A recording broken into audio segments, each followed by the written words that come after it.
जय श्री राधे राधे। ओम नमो भगवते वासुदेवाय हरे। हमें माता पिता की सेवा क्यों करनी चाहिए? अपने माता पिता की सेवा ना करने वाला, अपने माता पिता को परेशान करने वाला, उन्हें दुखी करने वाला कभी महान नहीं बन सकता है। ऐसा व्यक्ति आध्यात्मिक मार्ग में तो कभी भी तरक्की नहीं कर सकता।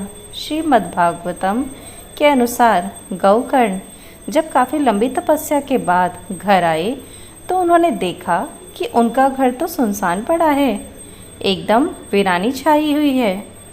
उन्होंने जब भीतर प्रवेश किया तो एकदम खाली था उनका घर। किसी प्रकार से रात रुकने की व्यवस्था की। रात को बहुत डरावनी आवाज़ें आने लगीं, जैसे अचानक कोई जंगली सुअर उनके कमरे के अंदर भागा आ रहा हो। फिर उल्लू व बिल्ली के रोने की आवाज़ें आने लगीं। गौकर्ण समझ गए कि यह क्या है।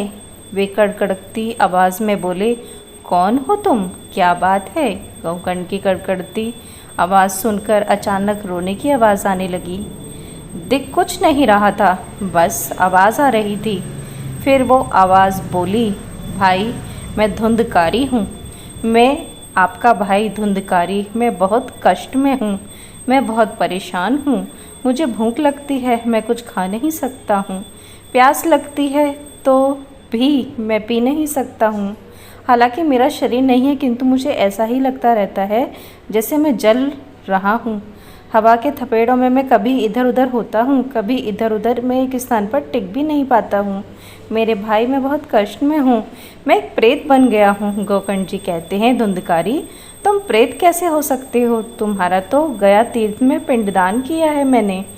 धुंधकारी, मैंने पिताजी को इतना परेशान किया कि वह सह नहीं पाए और मेरी वजह से जंगल में चले गए।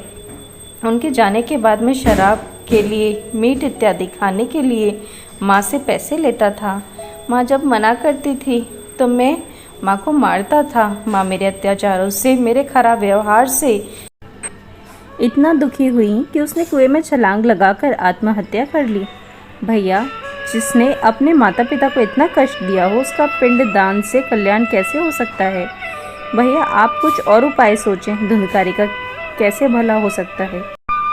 उसके लिए गौकर्ण ने सूर्यदेव से सलाह की। सूर्यदेव जी ने कहा, गौकर्ण, भगवत भक्ति ही श्रीमद्भागवत कथा अथवा श्री कृष्ण की कथा ही धुंधकारी का कल्याण कर सकती है और अन्य कोई उपाय नहीं है।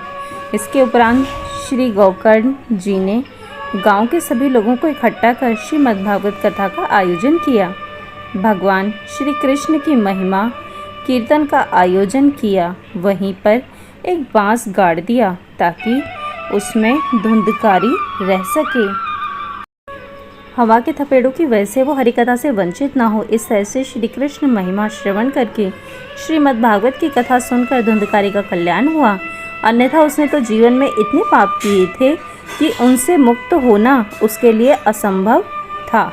क्योंकि जिन माता पिता ने हमें जन्म दिया, जिन माता पिता ने इतने कष्टों के साथ हमें पढ़ाया लिखाया, बड़ा किया, जिन माता पिता ने हमारे सुख के लिए अपने सुखों को छोड़ा, उन माता पिता की अगर कोई सेवा न कर सके, उन माता पिता को कोई कष्ट दे अथवा परेशान करे, तो भगवान कैसे सहन करेंगे। इसलिए माता पिता की सेवा ना करने वाला, माता पिता को परेशान करने वाला, अपने माता पिता को कष्ट देने वाला कभी भी महान नहीं बन सकता। जय जय श्री राधे राधे।